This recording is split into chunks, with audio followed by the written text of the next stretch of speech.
তো বন্ধুরা এখন চলে এসেছি রান্না করতে। এই দেখো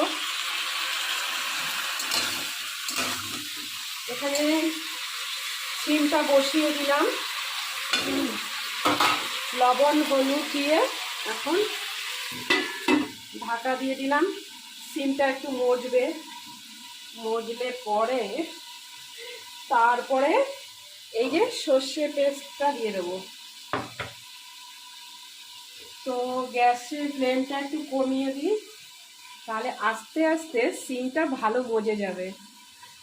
তো বুঝতেই পারছো এখন অনেক তাড়া আছে, মনে তো হচ্ছে যে তাড়াতাড়ি রান্না করি, কিন্তু কি করব বলো, তাড়াতাড়ি তো করতে গেলে হবে না, একটু তো ধৈর্য ধরতে হবে।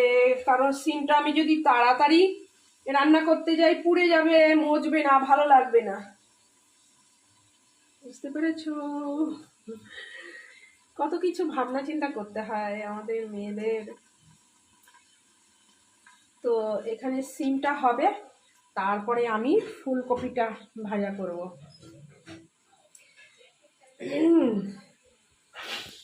আর সকাল সকাল অনেক বড় রাত, তো রাত্রে তেমন কিছু বেশি খাই না, তো অল্প কিছু খাই।